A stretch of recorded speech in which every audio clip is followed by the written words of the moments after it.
The Crystal Cave by Mary Stewart, Book 2, The Falcon, 12. The secretary was in the anteroom, rather elaborately doing nothing. Beyond the curtain I heard Ambrosius's voice speaking quietly. The two guards at the door looked wooden. Then the curtain was pulled aside and Uther came out. When he saw me, he checked, hung on his heels as if to speak, then seemed to catch the secretary's interested look, and went by with a swish of the red cloak and a smell of horses. You could always tell where Uther had been. He seemed to soak up scents like a washcloth. He must have gone straight to his brother before he even cleaned up after the ride home. The secretary, whose name was Solius, said to me, "You may as well go straight in, sir. He's been expecting you." I hardly noticed the "sir." It seemed to be something I was already accustomed to. I went in.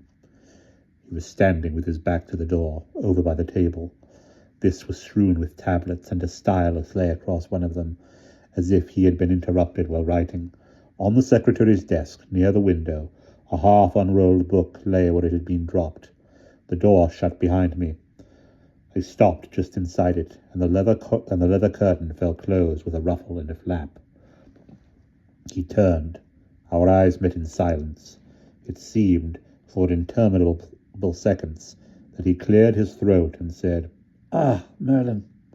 Then, with a slight movement of the hand, "Sit down." I obeyed him, crossing to my usual stool near the brazier.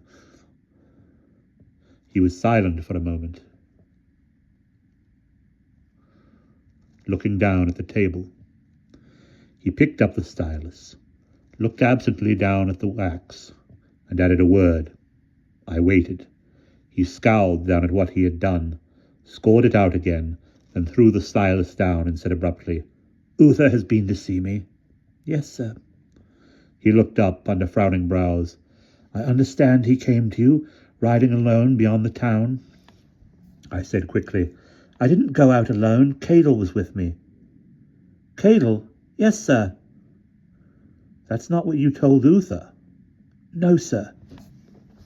His look was keen, now arrested. "Well, go on." "Cadel always attends me, my lord. He's more than faithful. We went north as far as the logging track in the forest, and a short way along that my pony went lame, so Cadel gave me his mare, and we started to walk home."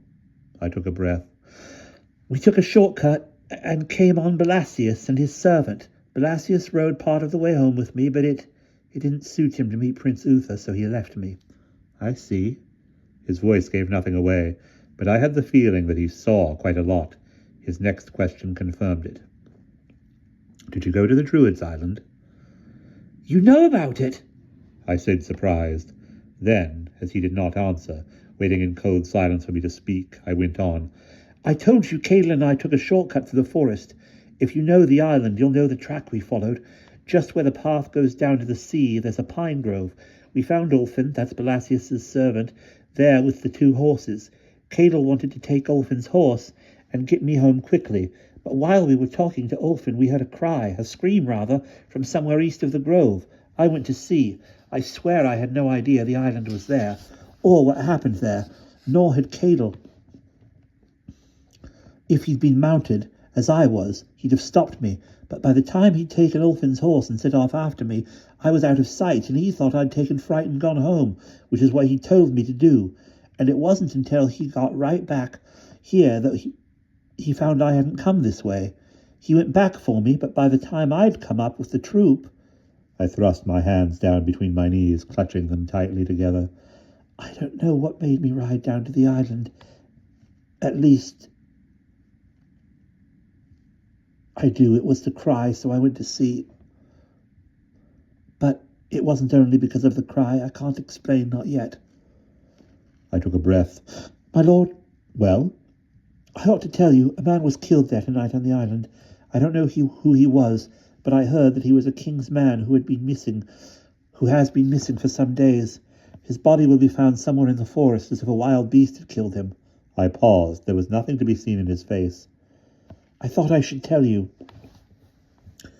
"You went over to the island?" "Oh, no. I doubt if I'd be alive now if I had.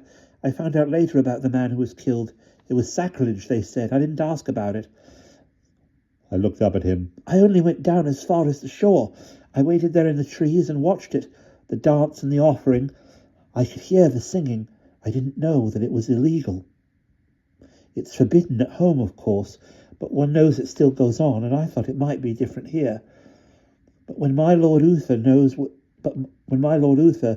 where I'd been, he was very angry. He seems to hate the Druids. The Druids? His voice was absent now. He still fidgeted with the stylus on the table.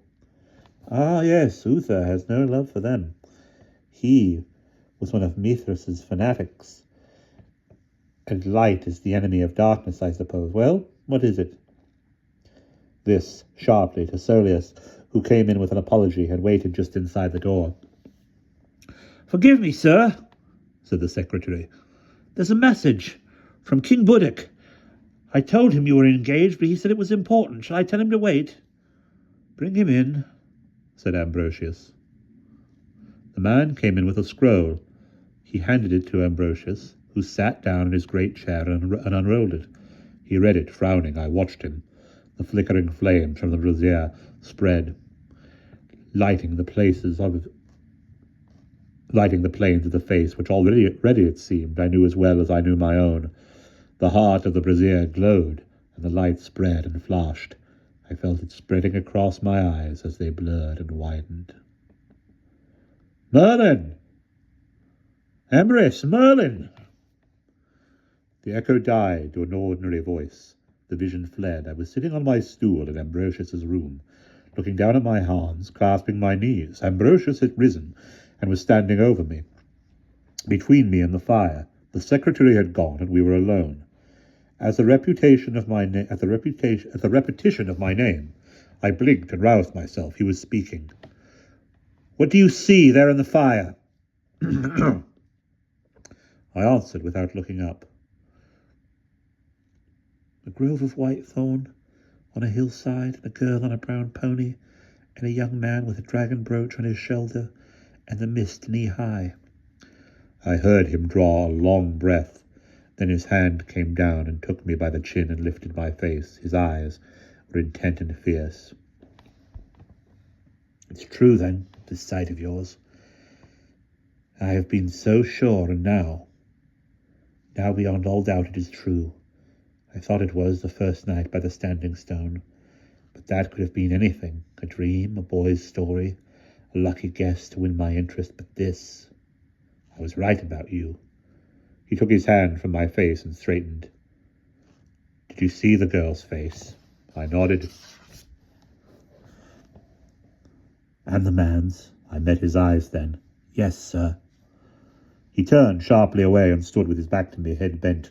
Once more he picked up the stylus from the table, turning it over and over with his fingers. After a while he said, How long have you known? Only since I rode in tonight. It was something Cadel said. Then I remembered things, and how your brother stared tonight when he saw me wearing this. I touched the dragon brooch at my neck. He glanced then, nodded. Is this the first time you have had this vision? Yes, I had no idea. Now it seems strange to me that I never suspected, but I swear I did not. He stood silent, one hand spread on the table, leaning on it. I don't know what I had expected, but I had never thought to see the great Aurelius Ambrosius at a loss for words. He took a turn across the room to the window and back again and spoke. This is a strange meeting, Merlin. So much to say and yet so little. Do you see now why I asked so many questions? Why I have tried so hard to find out what had brought you here? The gods at work, my lord. They brought me here, I said. Why did you leave her? I had not meant the question to come out so abruptly, but I suppose it had been pressing on me so long that now it burst out with the force of an accusation. I began to stammer something, but he cut me short with a gesture and answered quietly. I was 18, Merlin, with a price on my head if I set foot in my own kingdom. You know the story, how my cousin Buddock took me in when my brother the king was murdered, and how he never ceased to plan for vengeance on Vortigern, though for many years it seemed impossible. But all the time he sent scouts, took in reports, went on planning, and then, when I was 18, he sent me over myself, secretly, to Gorlois of Cornwall, who was my father's friend, and who has never loved Vortigern.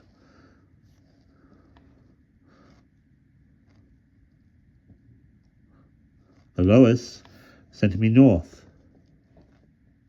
with a couple of men he could trust to watch and listen and learn the lie of the land. Someday I'll tell you where we went and what happened, but not now.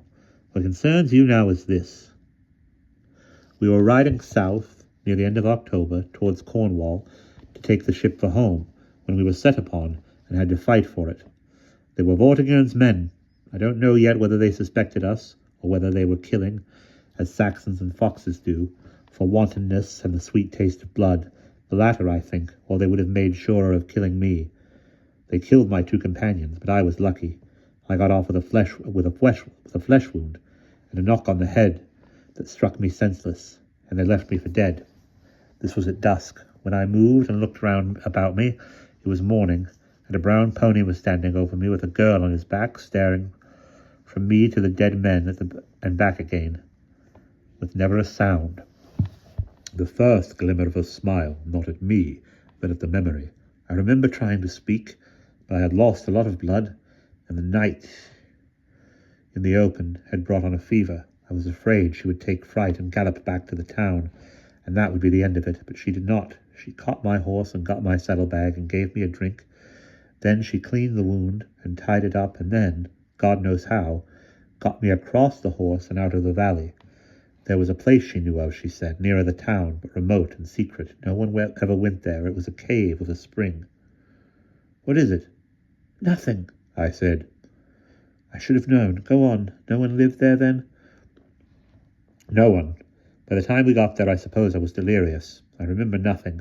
She hid me in the cave, and my horse too, out of sight. There had been food and wine in my saddlebag, and I had my cloak and a blanket. It was late afternoon by then, and when she rode home, she heard that the 2 dead men had already been found, with their horses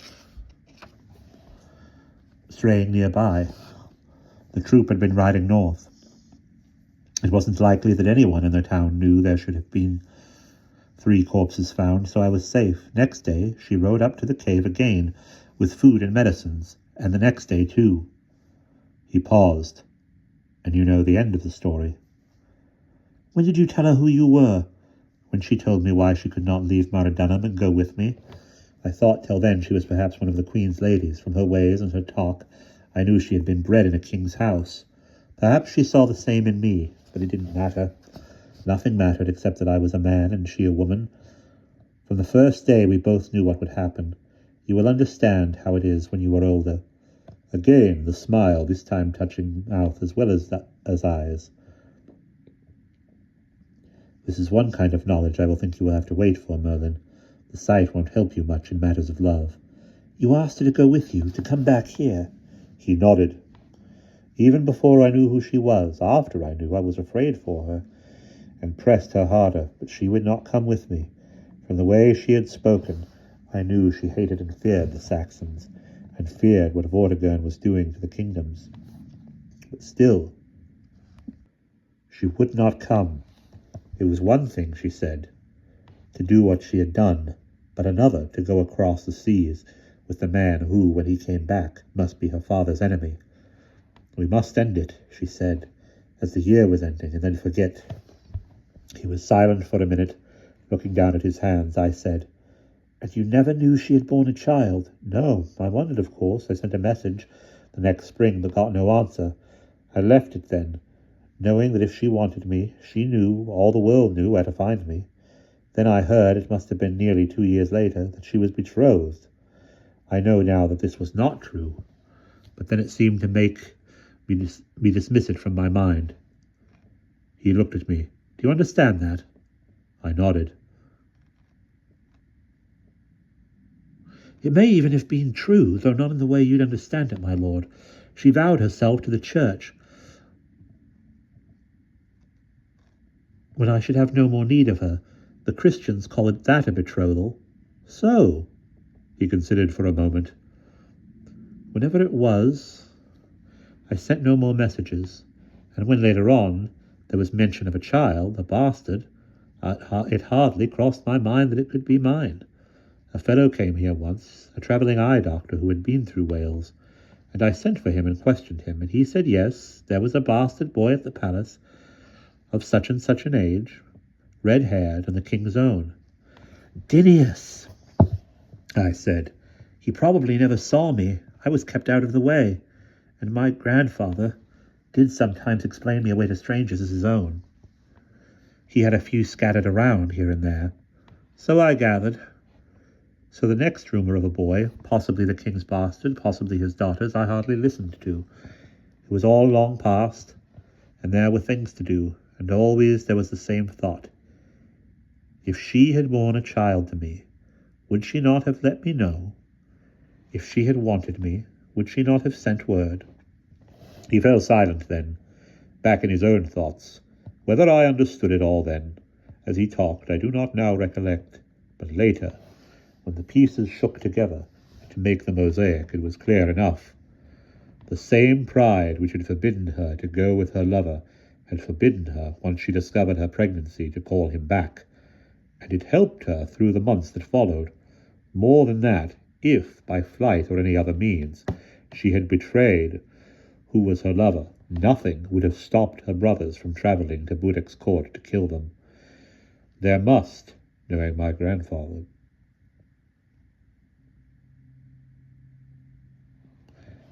have been angry oaths, enough about what they would do to a man who had fathered her bastard. And then time moved on, and his coming grew remote, and then impossible, as if it were indeed a myth and a memory in the night. And then the other long love stepped in to supersede him, and the priest took over, and the winter tryst was forgotten, except for the child, so like his father. But once her duty was done, to him was done. She could go to the solitude and peace of which, all those years ago, had sent her riding alone up the mountain valley, as later I was to ride out alone by the same path, and looking perhaps for the same things. I jumped when he spoke again. How hard of a time of it did you have as a no-man's child? Hard enough. You believe me when I say I didn't know. I believe anything you tell me, my lord. Do you hate me for this very much, Merlin? I said slowly, looking down at my hands. There is one thing about being a bastard and a no-man's child. You are free to imagine your father. You can picture for yourself the worst and the best. You can make your father for yourself in the image of the moment. From the time I was big enough to understand what I was, I saw my father in every soldier, and every prince and every priest, and I saw him too in every handsome slave in the kingdom of South Wales. He spoke very gently above me. And now do you see him in truth, Merlin Emrys? I asked you, do you hate me for the kind of life I gave you? I didn't look up. I answered with my eyes on the flames. Since I was a child, I have had the world to choose from for a father. Out of them all, Aurelius Ambrosius, I would have chosen you. Silence. The flames leapt like a heartbeat. I added, trying to make it light. After all, what boy would not choose the King of all Britain for his father? His hand came hard under my chin again, turning my head aside from the brazier and my eyes from the flames. His voice was sharp. What did you say? What did I say? I blinked up at him. I said I would have chosen you. His fingers dug into my flesh. You called me the King of all Britain. Did I? But this is... He stopped. His eyes seemed to be burning into me. Then he let his hand drop and straightened. Let it go. If it matters, the god will speak again. He smiled down at me. What matters now is what you said yourself. It isn't given to every man to hear this from his grown son. Who knows? It may be better this way, to meet as men, when we each have something to give the other. To a man whose children have been underfoot since infancy, it is not given suddenly to see himself stamped on a boy's face, as I am stamped on yours. Am I so like They say so, and I see enough of Uther in you to know why everyone says you were mine. Everyone said you were mine. Apparently he didn't see it, I said. Is he very angry about it, or is he only relieved to find out I'm not your catamite after all? You know about that? He looked amused. If he'd think with his brains instead of his body, sometimes he'd be the better for it. As it is, we deal together very well. He does one kind of work and I another, and if I can make the way straight, he'll make a king after me. If I have no... He bit off the word. In the queer little silence that followed, I looked at the floor. Forgive me, he spoke quietly, equal to equal. I spoke without thought. For so long a time, I have been used to the idea that I had no son. I looked up. It's still the truth in the sense you mean, and it's certainly the truth as Uther will see it. And you see it in the same way. My path is the smoother. I laughed. I don't see myself as a king. Half king, perhaps. Or more likely a quarter. The little bit that sees and thinks, but can't do. Perhaps Uther and I between us might make one if you go. He's larger than life already, wouldn't you say? But he didn't smile. His eyes had narrowed with an arrested look. This is how I have been thinking, or something like it. Did you guess? No, sir. How could I? I sat up straight as it broke on me. Is this how you thought you might use me? Of course, I realize now why you kept me here in your house and treated me so royally. But I've wanted to believe you had plans for me, that I could be of use to you. Belasius told me you used every man according to his capacity, and that even if I were no use as a soldier, you would still use me somehow. This is true? Quite true. I knew it straight away. Quite true. I knew it straight away before I even thought you might be my son. When I saw how you faced Uther that night in the field, with the vision still in your eyes, and the power all over you like a shining skin. No, Merlin, you will never make a king, or even a prince, as the world sees it. But when you are grown, I believe you will be such a man that if a king had you beside him, he could rule the world. Now do you begin to understand why I sent you to Belasius? He is a very learned man, I said cautiously. He is a corrupt man and dangerous, said Ambrosius directly. But he is a sophisticated and clever man who has travelled a good deal and who has skills you will not have had the chance to master in Wales. Learn from him. I don't say follow him, because there are places where you must not follow him, but learn all you can. I looked up, then nodded. You know about him. It was conclusion, not a question. I know he's a priest of the old religion, yes. You don't mind this? I cannot yet afford to throw aside valuable tools because I don't like their design, he said. He is useful, so I use him. You will do the same if you are wise. He wants to take me to the next meeting. He raised his brows but said nothing.